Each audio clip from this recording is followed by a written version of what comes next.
유명한 미국의 가수 사이먼과 가펑클, 여러분 이름 들어보셨을 것 같은데요. 고개를 끄덕이실 분들은 아마 그 두 분의 노래를 좋아하시는 분으로 보여지는데, 대표적인 노래 가운데서 The Sound of Silence라는 노래가 있습니다. 저도 이번에 알게 되었는데, 그 Sound of Silence는 번역하면 침묵의 소리 하는 제목입니다. 여러분, 침묵의 소리가 있을까요? 소리가 있다면 침묵의 소리가 어떤 소리인가 정말 궁금해지게 됩니다. The Sound of Silence 노래 가사 가운데 이런 대목이 있습니다. 사람들은 말하네 말하지 않은 채. 잘 이해가 안 되시면 영어로 말씀드리겠습니다. 영어 가사 People talking without speaking. People talking without speaking. 그러니까 사람들이 말은 하지만 말하지 않는다는 이야기입니다. 그리고 어쩌면 그 말이 의미 없는 말을 아무 말 대잔치처럼 의미 없는 말을 내뱉고 있다는 것이죠. 그리고 그 다음 대목은 사람들은 듣고 있네 듣지 않은 채. People hearing without listening. 건성으로 그냥 듣고 있다. 그런 가사인 것이죠. 여러분, 이 가사처럼 사람들이 말을 하고 있지만 사실 말하고 있지 않은 것이고, 사람들이 듣는 것처럼 보이지만 잘 듣지 않는 그러한 시대에 우리가 살고 있는데요. 요즘 시대를 가리켜서 말의 홍수 시대라고 그렇게 말할 수가 있습니다. 그리고 여러분, 카톡방에 보시면 그 말을 전달하는 것이 얼마나 많이 있습니까? 누군가의 말과 글을 많이 퍼나르는 그러한 시대에 우리가 살고 있고, 전달하는 SNS 매체들도 많은 시대에 우리가 살고 있습니다. 하지만 문제는 무엇인가? 말의 홍수 시대, 홍수가 나면 정말 마실 물을 구하기 어렵지 않습니까? 물은 많은데 마실 물을 구하기 어려운 것이 홍수인 것처럼 우리는 수많은 말들에 휩쓸려 살고 있지만 정작 서로의 말들에 대해서 별로 신뢰하지 않습니다. 누군가가 말을 할 때 어떻게 반응합니까?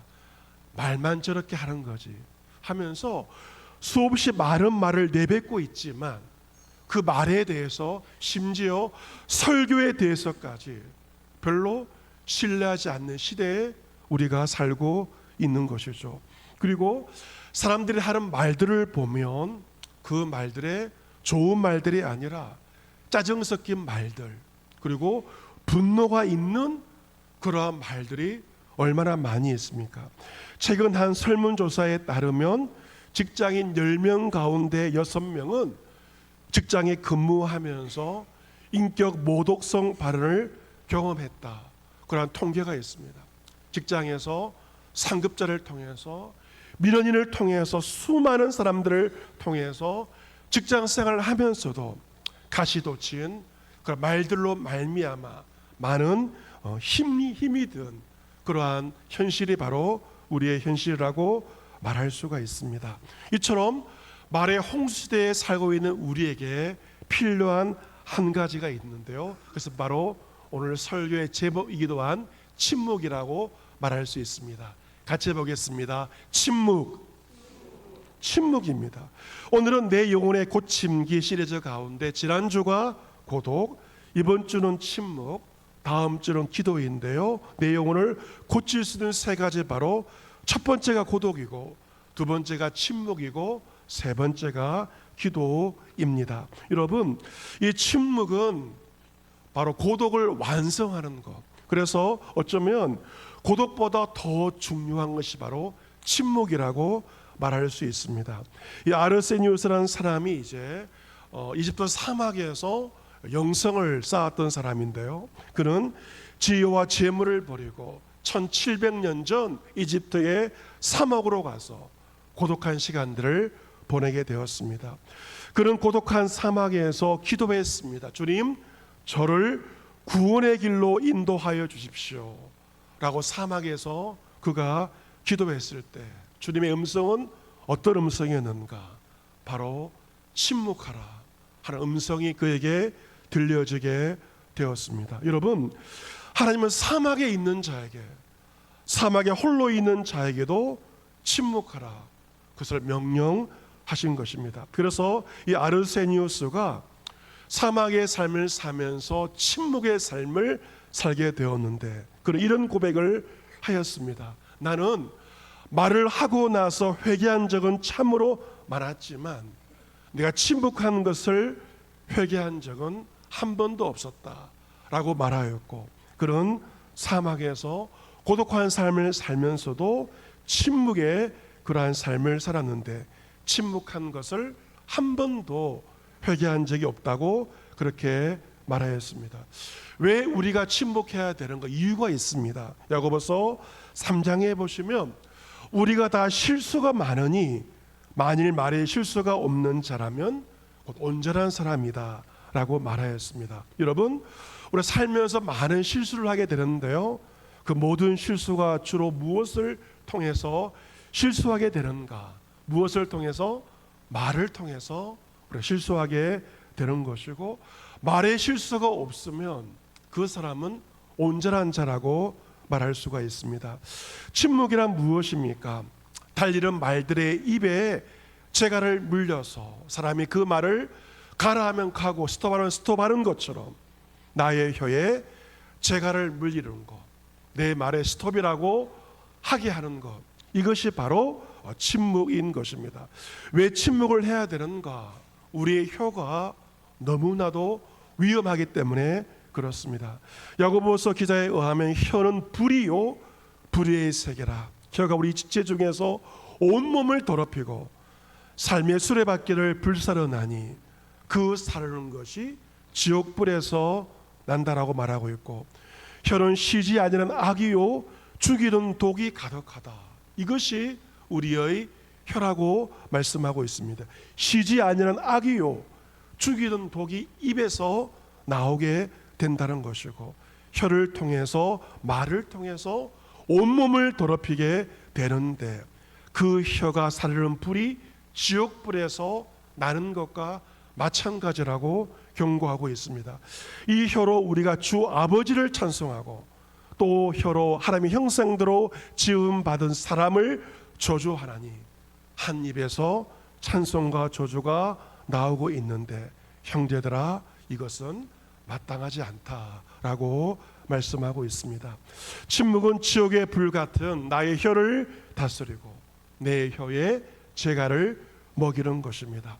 한 입으로 두 번 하지 말라, 그런 말이 있는 것처럼 내 입으로, 내 말로 하나님을 찬송하고 누군가를 저주하는 것은 마땅치 않기 때문에 내 입에 재갈을 물려서 다른 사람을 저주하지 않고 다른 사람을 축복하고 하나님만을 찬송하게 하는 것입니다.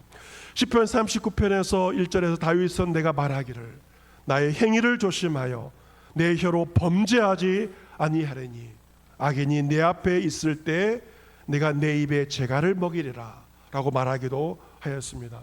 언제 내 입에 재갈을 먹여야 할 것인가? 악인이 내 앞에 있을 때, 악인과 대화할 때, 그때 내 입에 재갈을 먹여야 하는 것이죠. 만약 내 입에 재갈을 먹이지 않으면 내 혀로 범죄하게 되기 때문에 악인이 내 앞에 있을 때, 악인과 대화할 때, 악인과 전화통화할 때 내가 범죄하지 않기 위해서 나의 입에 재갈을 먹여야 한다는 것입니다. 우리나라의 옛 어른들도 이 말과 침묵에 대해서 많은 글을 썼습니다. 그래서 그 글들을 보면요, 언제 말을 해야 될 것인가, 언제 침묵해야 할 때인가, 그것을 잘 분별하는 것이 중요하다라고 말하였습니다. 말을 해야 할 때가 있고 또한 침묵을 해야 할 때가 있습니다. 마땅히 말해야 할 때 침묵하는 것은 비겁한 것이죠. 잘못한 것이며, 또한 침묵해야 할 때 말하는 것도 또한 잘못된 것입니다. 그래서 군자란 말을 해야 할 때 말하고 침묵해야 할 때 침묵하는 자가 군자라고 옛 어른들은 그렇게 말하였습니다. 하지만 여러분, 이 두 가지 말과 침묵 가운데 무엇이 어려운가? 여러분, 마땅히 말하는 것보다 더 어려운 것은 침묵해야 할 때 침묵하는 것이 훨씬 더 어려운 일입니다. 침묵할 때 침묵할 줄 아는 그 사람이 군자라고 성현들은 말씀하셨습니다. 예수님도 마찬가지로 예수님도 말씀하실 때는 말씀하셨지만 예수님이 침묵하셔야 할 때는 예수님은 침묵하셨습니다. 언제 침묵하셨는가? 예수님에게 가장 힘들 때 예수님은 침묵하신 것입니다. 예수님께서 잡히셔서 공회에 끌려가시게 되는데, 공회란 최고 재판 기구입니다. 그런데 이 공회는 법적인 절차에 의해서 낮에 모여야 되는데 아무런 절차가 없이 밤에 모였습니다. 그 자체가, 그 공회가 불법이었습니다. 예수님을 잡은 자들은 예수님을 끌고 대제사장 가야바이로 갔는데 그곳에는 서기관과 장로들이 모여 있었습니다. 대제사장들과 온 공회가 예수님을 죽이려고 예수님을 칠 명분과 거짓 증거를 찾게 됩니다. 그 공회에 많은 거짓 증인들이 찾아왔습니다. 어떤 사람은 말합니다. 이 사람의 말이 네가 하나님의 성전을 헐고 사흘 동안에 지을 수 있다고 하였습니다 라고 거짓으로 증언을 합니다. 예수님은 그 공회에서 자신에 대해서 거짓으로 증언하는 모든 사람들의 말을 다 들으셔야 하였습니다. 여러분께서 누군가와 대화할 때, 또 모임 자리에 갔을 때 누군가로부터 사실이 아닌, 나에 대해 사실이 아닌 말을 들을 때 여러분은 어떤 반응을 하게 됩니까? 화부터 날 것입니다. 분노부터 치밀어 오를 것입니다. 누가 그런 말을 했느냐라고 따질 수가 있습니다. 나는 그런 말을 한 적도, 그런 행동을 한 적이 없다고 자신을 변호하려고 하지 않습니까? 하지만 예수님은 그 공회에서 거짓 증인들이 우글우글거리는 그 상황에서 오히려 침묵하십니다. 그래서 대제사장이 일어서서 예수님께 이렇게 질문합니다. 왜 아무 대답이 없느냐? 이 사람들이 너를 치는 증거가 어떠하냐? 이 증인들이 참이냐 거짓이냐? 라고 확인하였지만 예수님은 대제사장의 질문에 대해서도 예수님은 침묵하신 것입니다. 그 말들은 대답할 가치조차 없는 말이기 때문에 그런 것이죠. 대제사장이 다른 질문을 합니다. 내가 하나님의 아들 그리스도인지 우리에게 말하라. 너의 정체성에 대해서 물어보는 것입니다. 예수님은 그 질문에 대해서는 머뭇거리지 않고 바로 답을 하십니다. 너가 말하였다. 나는 하나님의 아들 그리스도이다. 내가 너에게 말한다. 이후에 인자가 권능의 우편에 앉아 있는 것과 하늘 구름을 타고 오는 것을 내가 보게 될 것이다. 내가 재림주로 다시 이 땅에 오게 될 것이다. 그것을 말씀하신 것입니다. 자신이 누구인지에 대한 질문을 받았을 때 예수님은 침묵하지 않고 분명하고 확실하게 자신에 대해서 이야기를 하십니다. 이 말을 듣고 대제사장은 자기 옷을 찢으면서 말합니다. 그가 신성모독의 말을 하였다 하면서 사람들 충동하자 많은 사람들 예수의 얼굴에 침을 뱉고 주먹으로 치고 어떤 사람은 예수님의 손바닥으로 뺨을 때립니다. 그리스도야 우리에게 선지자 노릇을 하라. 너를 친 자가 누구냐? 사람들이 이 조롱 섞인 말을 하였고 실제로 예수님을 폭행한 것입니다. 하지만 예수님은 침뱉음을 당하고 얻어맞으면서 다시 입을 닫고 침묵을 하십니다. 자신을 향한 모욕과 거짓된 증거에 대해서 예수님은 변호하지 않고 침묵을 하신 것입니다. 왜 예수님께 침묵하셨는가? 그것은 바로 꼭 말해야 할 것을 말하기 위해서 말할 필요가 없는 것에 대해서 예수님은 침묵하신 것입니다.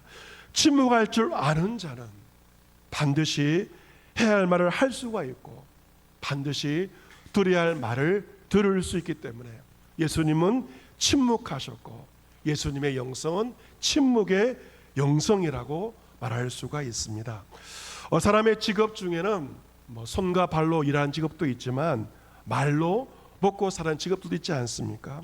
그래서 어떤 방송인은 방송 기자로 일하다가 동시 통역사로 일을 하면서 여러 방송에 출연하는 분인데, 신앙인인데 그녀의 간증을 이제 접하게 되었습니다. 초등학교 때 이야기인데, 초등학교 때 숙제가 있었습니다. 우리 집에 가훈을 알아오기 숙제였습니다. 어렸을 때 많이 하지 않았습니까? 그래서 이 방송인이 어렸을 초등학교 때 집에 가서 아빠에게 물었습니다. 아빠, 우리 집에 가훈이 무엇입니까? 라고 물었을 때 아버지는 매번 같은 말을 하신 것입니다. 그것은 바로 침묵은 무엇이다? 금이다 하는 말을 매번 하셨습니다.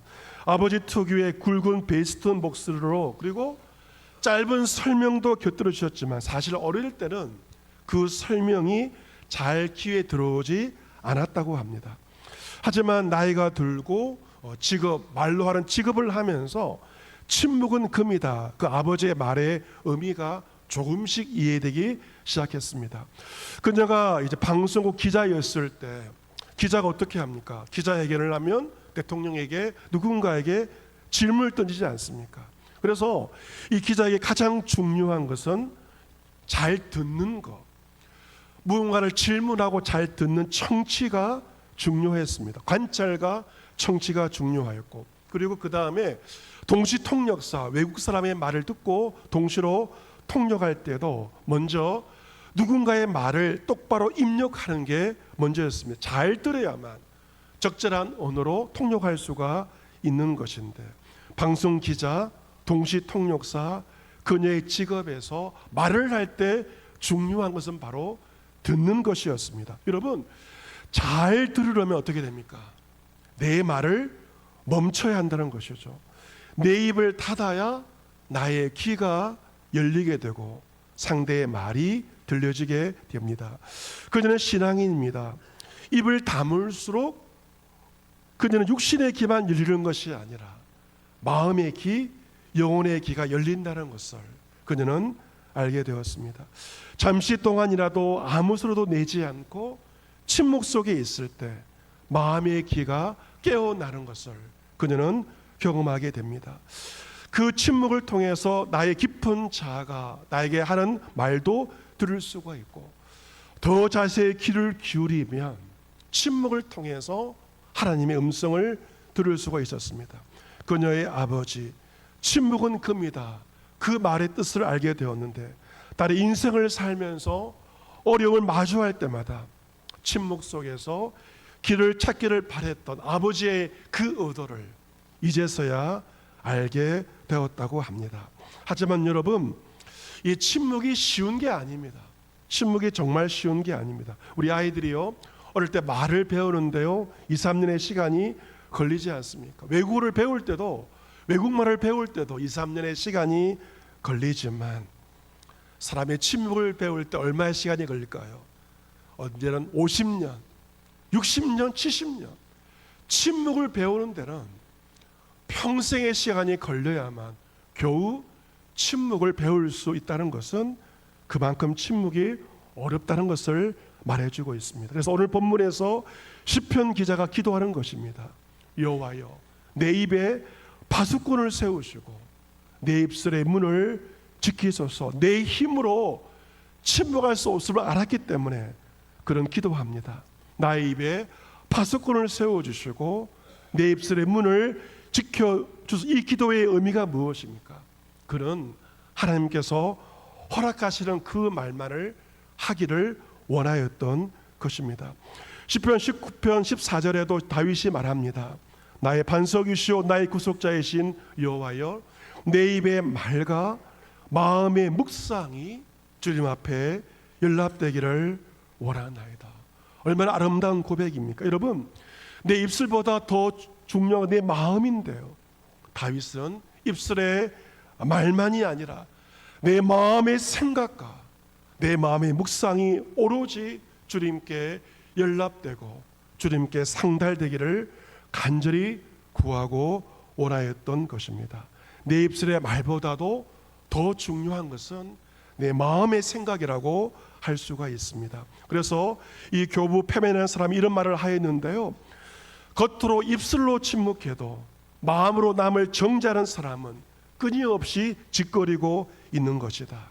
하지만 아침부터 저녁까지 말을 하면서도 정말 침묵하는 사람이 있다고 말하였는데, 그것은 입술의 말보다 더 중요한 것은 마음이 어떠한지가 더 중요하다는 것입니다.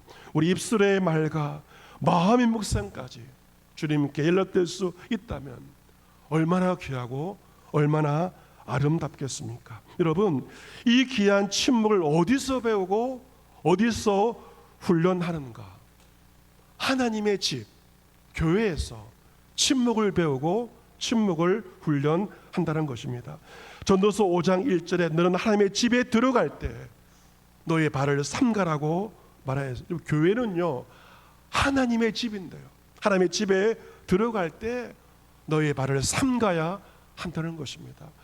과거에 왕께 나아갈 때 신하들이 발을 조심조심 뒷걸음질 쳐서 왕께 나아갔던 것처럼 하나님의 집에 갈 때 먼저 발을 삼가야 되고, 계단을 오르락내리락 할 때도 조심조심 출입을 하여야 한다는 것입니다. 먼저 우리의 발을 삼가야 되고 그 다음에 입을 삼가야 됩니다. 너는 하나님 앞에서 함부로 입을 열지 말며 급한 마음으로 말을 내지 말라. 하나님은 하늘에 계시고 너는 땅에 있기 때문에 마땅히 말을 적게 할 것이라 라고 하였습니다. 왜 그렇습니까? 걱정이 많으면 꿈이 생기고 말이 많으면 우매한 자의 소리가 나타나느니라. 사람이 말이 많다 보면 우매한 소리를 하게 되고 말의 실수를 하게 마련이기 때문에 너의 입으로 내 육체가 범죄하게 하지 말라 말씀하셨습니다. 꿈이 많으면 헛된 일들이 많아지고 말이 많아도 그러하니 오직 너는 하나님을 경외할지니라. 말이 많으면 헛된 일들이 많아지기 때문에 오직 너는 하나님을 경외할지니라. 하나님의 집에서 침묵을 배우고 훈련하라 말씀하고 있습니다. 여러분, 하나님의 집에서 하나님을 경외하는 자의 특징은 무엇인가? 말을 많이 하지 않는 것입니다. 주를 만난 자의 특징이 있죠. 무엇입니까? 말이 적은 것이고 좀 말이 없는 것입니다. 하지만 빈수레가 요란한 법입니다. 하나님을 경외하는 자는 말을 적게 하는 것이고 말을 조심하는 것이 바로 하나님을 경외하는 것입니다. 고린도전서 4장 20절에 하나님의 나라는 말에 있지 않고 오직 능력이 있다고 그렇게 말씀하셨습니다. 주의 나라는 말에 있지 않고 능력에 있는 것입니다. 세상이 이처럼 시끄러운데 하나님의 집 교회까지 시끄러워서야 되겠습니까? 교회에서 주의 음성보다도 사람들의 말이 많아지면 교회는 시끄러워지게 되고 주의 은혜는 결국 연기처럼 사라지고 말 것입니다. 하지만 성도들이 주님을 묵상하고 주의 침묵을 배울 때 교회는 평안함을 누릴 수가 있으며 교회의 주님의 집은 바로 침묵을 배우는 곳입니다. 하지만 한정 세상을 살아가면서 우리 입을 완전히 닫고 살 수는 없을 것입니다. 하지만 분명한 우선순위만큼은 정하셔야 되는데, 야고보서 1장에 내 사랑하는 형제들아 너희가 알아야 할 한 가지가 있다. 사람마다 듣기는 속히 하고 말하기는 더디하며 그리고 성내기도 더디하라 라고 말씀하십니다. 이것을 유진 피터슨 목사님이 번역한 메시지 성경은 이렇게 더 쉽게 번역하고 있는데요. 귀를 앞세우고 혀가 뒤따르게 하고 분노는 한참 뒤에 처지게 하라 라고 이렇게 더 알기 쉽게 번역했습니다. 귀를 앞세우고 그 다음에 혀가 뒤따르게 하고 분노는 한참 뒤에 처지게 하라 이렇게 번역을 하였습니다. 만약 여러분 분노가 제일 먼저 앞세워서 분노에 쌓인 채 말을 한다면 그 말은 결국 사람을 죽이는, 상대방을 죽이고 나를 죽이는 그런 말이 될 것입니다. 그러나 귀를 앞세우고 혀가 뒤따르게 하고 분노를 한참 뒤에 처지게 할 때 우리는 그리스도인답게 세상에서 살아갈 수가 있을 것입니다. 사랑하는 성도 여러분, 이 세상 분노로 가득 차고 짜증으로 가득 차고 시끄러운 소음으로 가득 찬 이 세상을 우리는 한 주간도 살아가야 됩니다. 하나님께 나가는 두 번째 길은 바로 침묵임을 기억하시기를 바랍니다. 이번 한 주 세상의 시끄러운 소리에 음소거를 하시고 하나님 앞에서 침묵의 시간을 가져보시기를 바랍니다. 침묵이 어려울 때 오늘 본문의 말씀을 붙들고 기도하십시오. 여호와여, 내 입에 파수꾼을 세우시고 내 입술의 문을 지켜 주옵소서. 침묵을 통하여서 마음 깊은 곳에서 주의 세미한 음성을 듣고 내가 어디로 가야 할지 그 길을 찾아가고 무엇보다도 하나님께 나아갈 수 있는 여러분 모두가 될 수 있기를 주님의 이름으로 축복합니다. 아멘.